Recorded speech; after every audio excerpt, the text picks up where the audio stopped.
ಪ್ರಥಮ PUC ವಿದ್ಯಾರ್ಥಿ ಮಿತ್ರರಿಗೆ ABG ಸ್ಪೋಕನ್ ಇಂಗ್ಲೀಷ್ ಕ್ಲಾಸಸ್ಗೆ ಸ್ವಾಗತ ಸುಸ್ವಾಗತ. ಪ್ರೀತಿಯ ವಿದ್ಯಾರ್ಥಿಗಳೇ, ಪ್ರಥಮ PUC ಇಂಗ್ಲೀಷ್ ವಿಷಯದ ಗ್ರಾಮರ್ ಅಂಶಕ್ಕೆ ಸಂಬಂಧಪಟ್ಟ 31ನೆಯ ಪ್ರಶ್ನೆ. ಇದು 4 ಅಂಕಕ್ಕೆ ಕೇಳುವಂತಹ ಪ್ರಶ್ನೆ. ಈ ಪ್ರಶ್ನೆ ಈ ರೀತಿಯಾಗಿದೆ: choose the correct form of the verb that agrees with the subject ಅನ್ನುವಂಥದ್ದು. ಸೊ ವಿದ್ಯಾರ್ಥಿಗಳೇ, ಇದನ್ನು ಹೆಚ್ಚಾಗಿ ಪ್ರೆಸೆಂಟ್ ಸಿಂಪಲ್ ಟೆನ್ಸ್ ಮೇಲೆ ಕೇಳುತ್ತಾರೆ. ಪ್ರೆಸೆಂಟ್ ಸಿಂಪಲ್ ಟೆನ್ಸಲ್ಲಿ ನಾವು 3 ರೀತಿಯಾಗಿರ್ತಕ್ಕಂತಹ ವರ್ಬ್ಗಳನ್ನ ನೋಡಲಿಕ್ಕೆ ಸಾಧ್ಯ ಆಗುತ್ತೆ. ಮೊದಲನೇದು ಆ್ಯಕ್ಷನ್ ವರ್ಬ್ ಅಂತೇಳಿ, ಎರಡನೇದು ಪೊಸೆಸಿವ್ ವರ್ಬ್ ಅಂತೇಳಿ, ಮತ್ತು ಥರ್ಡ್ನೇದು ಸ್ಟೇಟ್ ವರ್ಬ್ ಅಂತೇಳಿ ಇಲ್ಲಿ ನಾವು ಹೇಳ್ತೀವಿ. ಇಲ್ಲಿ ಇರ್ತಕ್ಕಂತಹ 7 ಪರ್ಸನ್ಗಳಿಗೆ ನಾವು ಅವುಗಳನ್ನ ಹೊಂದಾಣಿಕೆ ಮಾಡ್ತೀವಿ. ಆಯ್ಗೆ ಬರ್ತಕ್ಕಂಥದ್ದು ಡೂ ಬರುತ್ತೆ, ಹಾಗೆ ಹ್ಯಾವ್ ಬರುತ್ತೆ ಮತ್ತು ಆ್ಯಮ್ ಬರುತ್ತೆ.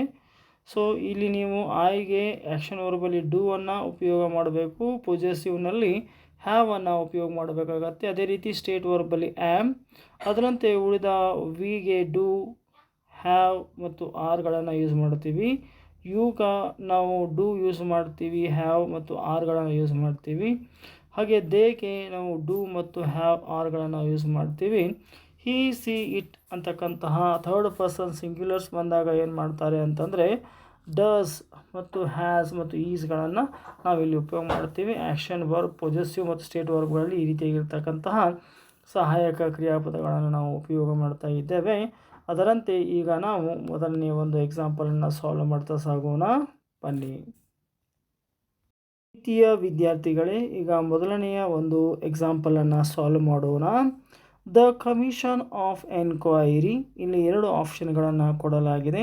ಮೊದಲನೇ ಆಪ್ಷನ್ ಯಾವುದು ಅಂತಂದರೆ ಇಲ್ಲಿ ಗಿವ್ ಅಂತ ಕೊಡಲಾಗಿದೆ ಮತ್ತು ಗಿವ್ಸ್ ಅಂತ ಕೊಡಲಾಗಿದೆ. ಸರಿಯಾದಂತಹ ಉತ್ತರ ಇಲ್ಲಿ ಏನಾಗಿರುತ್ತೆ ಅಂತಂದರೆ ಗಿವ್ಸ್ ಅಂತ ಬರಬೇಕು. ಯಾಕಂದರೆ ಇಲ್ಲಿ ಕಮಿಷನ್ ಅಂತಕ್ಕಂಥದ್ದು ಇಟ್ ಅಂತ ಅರ್ಥವನ್ನು ಕೊಡುತ್ತೆ. ಇಟ್ ಮುಂದೆ ಡಸ್ ಬರೋದ್ರಿಂದ ಇಲ್ಲಿ ಗಿವ್ಸ್ ಅಂತ ನಾವು ಬರೀಬೇಕಾಗತ್ತೆ. Judgement in favour of Mister elephant. Then the man ಅಂತಂದರೆ ನಿಮ್ಗೆ ಗೊತ್ತಾಗಿರಬೇಕು ಹಿ ಅಂತ. ಹಿ ಅಂತ ಬಂದಾಗ ಡಸ್ ಬರುತ್ತೆ, ಹಿ ಬಿಲ್ಡ್ಸ್ ಅಂತ ಬರುತ್ತೆ ವಿದ್ಯಾರ್ಥಿಗಳೇ. ಆಮೇಲೆ ಆ ನ್ಯೂ ಹಟ್ ಬಟ್ ಮಿಸ್ಟರ್ ರೆನೋಸಾರಸ್ ಅನ್ನುವಂಥ ಒಂದು ಪ್ರಾಣಿ, ಇದು ಬಹುವಚನ ಅಲ್ಲ, ನೆನಪಿರಲಿ, ಇದು ಏಕವಚನವೇ, ಆದರೆ ಆ ಪ್ರಾಣಿ ಹೆಸರೇ ಆಗಿರೋದ್ರಿಂದ ಈಗ ನಾವು ರೆನೋಸಾರಸ್ ಅಂತ ಕರಿತೇವೆ. ಇಲ್ಲಿ ಅಕ್ಯುಫೈಸ್ ಬರುತ್ತೆ. ಯಾಕಂತಂದರೆ ಈ ಪ್ರಾಣಿ ಗಂಡಾಗಿದ್ದರೆ ಹಿ ಎಂದು, ಹೆಣ್ಣಾಗಿದ್ದರೆ ಶಿ ಎಂದು ಇದನ್ನು ನಾವು ಕನ್ಸಿಡರ್ ಮಾಡೋದ್ರಿಂದ ಹಿ ಮತ್ತು ಶಿಗಳ ಮುಂದೆ ಏನು ಬರುತ್ತಪ್ಪ ಅಂತಂದರೆ ಡಸ್ ಬರುತ್ತೆ ಸಹಜವಾಗಿ. ಅದೇ ರೀತಿಯಾಗಿ 4ನೇ ಎಕ್ಸಾಂಪಲ್ನ ನೋಡೋಣ. The new hurt and man away. Then the man ಅಂತ ಇದೆ, ಮ್ಯಾನ್ ಅಂತಂದರೆ ಹಿ ಅಂತ ಅರ್ಥ ಆಗುತ್ತೆ. ಸೊ ಹೀಗಾಗಿ ಹಿ ಮುಂದೆ ಈಸ್ ಬರ್ತಕ್ಕಂಥದ್ದು ಹಿ ಈಸ್ ಅಂತ ಅರ್ಥ ಆಗುತ್ತೆ. ಸೊ 2ನೇ ಎಕ್ಸಾಂಪಲನ್ನು ನೋಡೋಣ. ಈ 2ನೇ ಎಕ್ಸಾಂಪಲ್ನಲ್ಲಿ ದ ಮ್ಯಾನ್ ಗೋಸ್ ಅಂತ ಬಂದಿದೆ. ಇಲ್ಲಿ ದ ಮ್ಯಾನ್ ಅಂದ ತಕ್ಷಣ ನಿಮ್ಗೆ ಗೊತ್ತಾಗಬೇಕು ಹಿ ಅಂತೇಳಿ. ಹಿ ಮುಂದೆ ಡಸ್ ಬರೋದ್ರಿಂದ ಇಲ್ಲಿ ಗೋಸ್ ಬರುತ್ತೆ.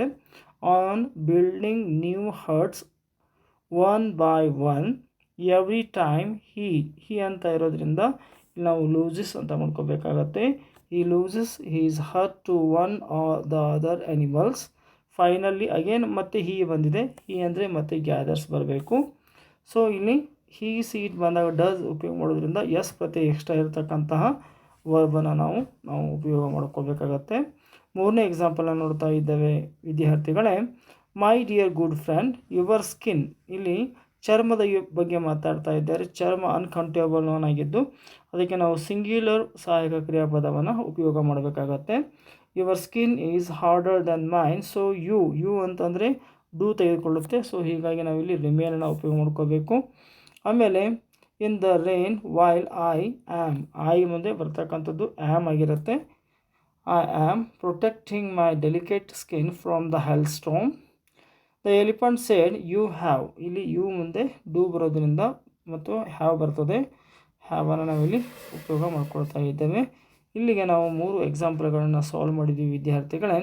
ಈಗ 4ನೇ ಎಕ್ಸಾಂಪಲನ್ನು ಸಾಲ್ವ್ ಮಾಡಲಿಕ್ಕೆ ಹೋಗ್ತಾ ಇದ್ದೇವೆ. Example number 4. ಈ ಎಕ್ಸಾಂಪಲ್ 4 ನೋಡಿದಾಗ ಮೊದಲಿಗೆ ಆಯ್ ಬಂದಿದೆ. ಆಯ್ ಅಂತಕ್ಕಂಥದ್ದು ಸಹಾಯಕ ಕ್ರಿಯಾಪದ ಯಾವ ತೆಗೆದುಕೊಳ್ಳುತ್ತೆ ಅಂತಂದರೆ ಆಯ್ ಅಂತಕ್ಕಂಥದ್ದು ಆ್ಯಮ್ ಅಂತಕ್ಕಂಥ ಸಹಾಯಕ ಕ್ರಿಯಾಪದವನ್ನು ತೆಗೆದುಕೊಳ್ಳುತ್ತೆ. The king of the jungle I ಮತ್ತೆ ಬರೋದ್ರಿಂದ ಡೂ ತೆಗೆದುಕೊಳ್ಳುತ್ತೆ, ವಾಂಟ್ ಅಂತ ಬರುತ್ತೆ. I want to have peace in my kingdom. How dare to disturb the peace of my kingdom. How dare ಅಂತ ಯಾಕೆ ತೊಗೋಬೇಕು ಅಂದರೆ ಇಲ್ಲಿ ಬಹುವಚನ ಭಾಳಷ್ಟು ಪ್ರಾಣಿಗಳಿದಾವಲ್ಲ, ಹಾಗೆ ಇಲ್ಲಿ how dare to disturb the peace of my kingdom ಅಂತ ಬರುತ್ತೆ. ಐ ಕಮಾಂಡ್ ಅಂತ ಬರುತ್ತೆ, ಐ ಮುಂದೆ ಡೂ ಬರೋದ್ರಿಂದ. ಸೊ ಈ ರೀತಿಯಾಗಿ ನೀವು ಪ್ರಶ್ನೆಗಳಿಗೆ ಉತ್ತರವನ್ನು ಕೊಡಬೇಕಾಗತ್ತೆ ಸ್ನೇಹಿತರೆ. ಇನ್ನು ನಾವು ಮುಂದಿನ ಎಕ್ಸಾಂಪಲ್ 5ನೇ ಎಕ್ಸಾಂಪಲ್ನ ನೋಡ್ತಾ ಇದ್ದೇವೆ. 5, 6 ಮತ್ತು 7 ಎಕ್ಸಾಂಪಲ್ಗಳನ್ನ ಇಲ್ಲಿ ಅಧ್ಯಯನ ಮಾಡೋಣ. 5ನೇ ಎಕ್ಸಾಂಪಲ್ ನೋಡ್ತಾ ಇದ್ದೇವೆ. My lord, there is no disturbance of the peace in the kingdom. ಇರತಕ್ಕಂಥದ್ದು ಒಂದೇ ಒಂದು ಪ್ರಾಣಿಗಳ ರಾಜ್ಯ, ಅದಕ್ಕೆ ನಾವು ಏನು ಮಾಡ್ತಾ ಇದ್ದೇನೆ, ಈಸ್ ಅಂತಕ್ಕಂಥ ಪದವನ್ನು ಬಳಕೆ ಮಾಡ್ಕೊಳ್ತಾ ಇದ್ದೇನೆ. ಆಮೇಲೆ ಐ ಮುಂದೆ ಸಹಜವಾಗಿ ಹ್ಯಾವ್ ಬರುತ್ತೆ. I have only been having little discussion with my friend here as to the position of this little hut which your lordship ಅನ್ನೋದು ಒಂದೇ ಇರುತ್ತೆ. ಲಾರ್ಡ್ಶಿಪ್ ಅಂದರೆ ಯಾರಲ್ಲಿ, ಸಿಂಹ ಅಂತ, ಅದಕ್ಕೆ ಸೀಸ್ ಬರುತ್ತೆ. Sees me occupying the lion replies. ಆವಾಗ ಕಾಡಿನ ರಾಜ ಏನು ಮಾಡುತ್ತೆ, ಲಾಯಿನ್ ಅಂತಂದರೆ ಇಲ್ಲಿ ಹಿ ಅಂತ ಆಗಿರ್ಬೋದು ಅಥವಾ ಹಿ ಅಂತ ಆಗಿರುತ್ತೆ. ಆ ಕಾರಣಕ್ಕಾಗಿ ನಾವು ಡಸ್ ಮತ್ತೆ ಇರತಕ್ಕಂಥ ವರ್ಬನ ತೆಗೆದುಕೊಳ್ಬೇಕಾಗತ್ತೆ. ಇನ್ನು ಸೂತಿಂಗ್ ವಾಯ್ಸ್ ಅಂತ ಹೇಳ್ತಾರೆ. 6ನೇದಾಗಿ ಮತ್ತು ಲಾಯಿನ್ ಅಂತ ಬಂದಿದೆ, ನೀವು ಸಹಜವಾಗಿ ಉತ್ತರ ಏನು ಬರುತ್ತೆ, ವಾಂಟ್ಸ್ ಅಂತ ಬರುತ್ತೆ. To have a peace and tranquility in his kingdom. So he commands. He ಬಂದಾಗ ಎಸ್ ಪ್ರತ್ಯಯ ಇರ್ತಕ್ಕಂಥ ವರ್ಬನ್ನು ತೆಗೆದುಕೊಳ್ಬೇಕಾಗತ್ತೆ. His ministers to appoint the commission of enquiry. The commission ಅಂದರೆ ಇಟ್ ಅಂತ ಅರ್ಥ ಆಗುತ್ತೆ, ಆ ಕಾರಣಕ್ಕಾಗಿ ಹ್ಯಾಸ್ ಬರುತ್ತೆ.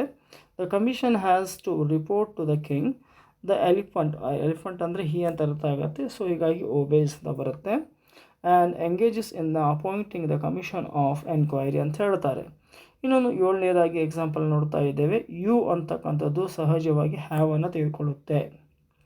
ಆಮೇಲೆ ನಾವು ಮುಂದಿನ ಉದಾಹರಣೆ ನೋಡಿದಾಗ done well by establishing friendship with my people especially with elephant ಅಂತಂದರೆ ಏಕವಚನ, ಸೊ ಹೀಗಾಗಿ ನಾವು ಈಸ್ ತೊಗೋಬೇಕು. Who is one of the honourable ministers ಅಂತ ಹೇಳ್ತಾರೆ. ಆಮೇಲೆ ಐ ಅಂತಕ್ಕಂಥದ್ದು ಆ್ಯಮನ್ನು ತೆಗೆದುಕೊಳ್ಳುತ್ತೆ. ಆಮೇಲೆ ನೆಕ್ಸ್ಟ್ ನೋಡ್ತಕ್ಕಂಥದ್ದು ದ ಮ್ಯಾನ್ ವೇಟ್ಸ್ ಅಂತ ಬರುತ್ತೆ, ಯಾಕಂದರೆ ಮ್ಯಾನ್ ಅಂದರೆ ಹಿ ಅಂತ ಅರ್ಥವನ್ನು ಕೊಡ್ತಕ್ಕಂಥದ್ದು. ಇಲ್ಲಿಗೆ 7 ಎಕ್ಸಾಂಪಲ್ಗಳನ್ನ ಸಾಲ್ವ್ ಮಾಡಿದ್ವಿ ವಿದ್ಯಾರ್ಥಿಗಳೇ. ಮತ್ತು ಈಗ 8, 9, 10 ಈ 3 ಎಕ್ಸಾಂಪಲ್ಗಳನ್ನು ಸಾಲ್ವ್ ಮಾಡ್ತಾ ಸಾಗೋಣ ಬನ್ನಿ. ಸೊ ಮೊದಲನೇದಾಗಿ gentlemen of the jungle, there is no need to for me. ಇಲ್ಲಿ ದೇರ್ ಈಸ್ ಬರಬೇಕು. ದೇರ್ ಈಸ್ ಅಂದರೆ ಒಂದೇ ವಿಷಯದ ಬಗ್ಗೆ ಮಾತಾಡ್ತಾ ಇರೋದ್ರಿಂದ there is no need for me to waste your time. I ಬಂದಿದೆ, ಅದಕ್ಕಾಗಿ ಇಲ್ಲಿ ಹ್ಯಾವ್ ಬರಬೇಕಾಗತ್ತೆ. I have always regarded it as my duty to protect the interest of my friends and this ಅಂದರೆ ಏಕವಚನ ಇರೋದ್ರಿಂದ ಅಪಿಯರ್ಸ್ ಬರುತ್ತೆ.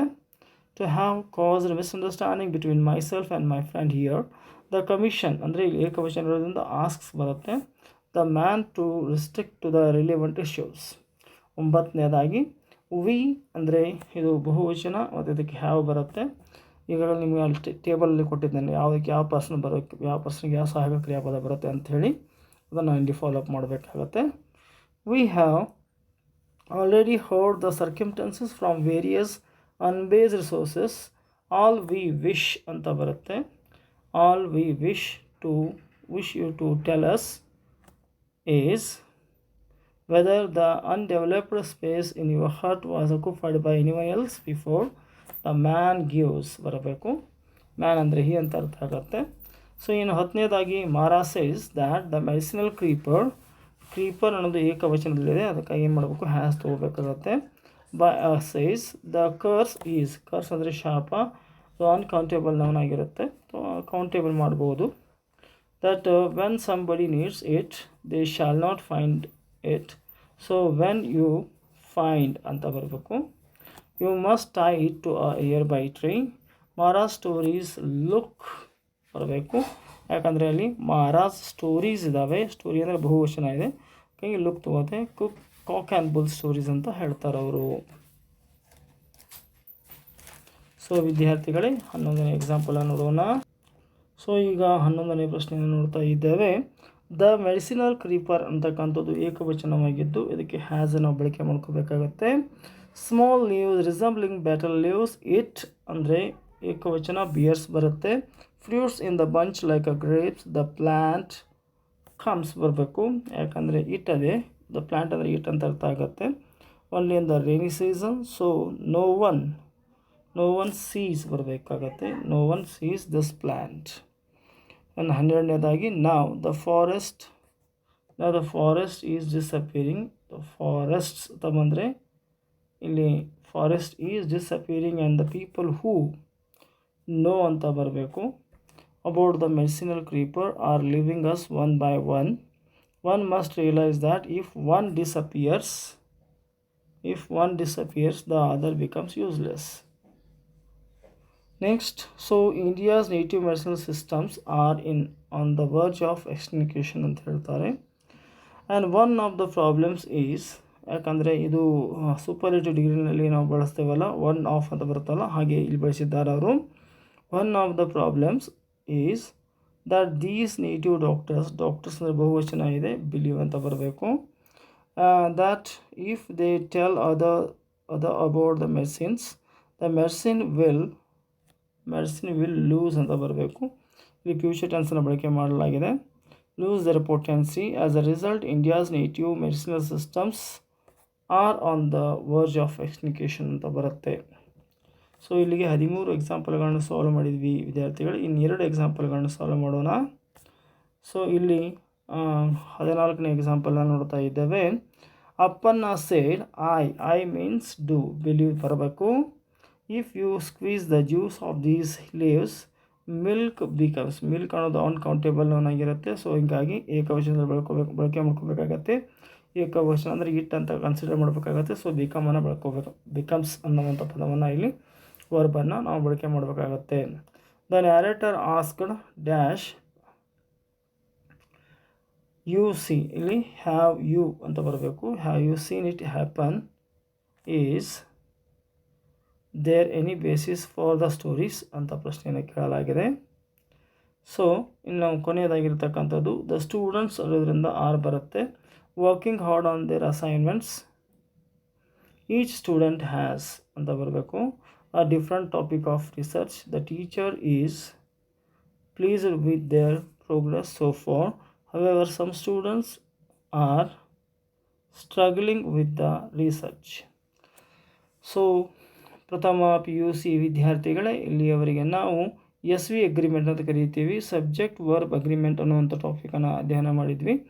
ಸೊ ವಿದ್ಯಾರ್ಥಿಗಳೇ, ಇಲ್ಲಿಯವರೆಗೆ ನೀವು ನಿಮ್ಮ ನೆಚ್ಚಿನ ಚಾನಲ್ ಆಗಿರುವ ABG ಸ್ಪೋಕನ್ ಇಂಗ್ಲೀಷ್ ಕ್ಲಾಸಸ್ಗೆ ನೀವಿನ್ನೂ ಸಬ್ಸ್ಕ್ರೈಬ್ ಆಗಿಲ್ಲ ಅಂದರೆ ಈ ಕೂಡಲೇ ಸಬ್ಸ್ಕ್ರೈಬ್ ಆಗಿ.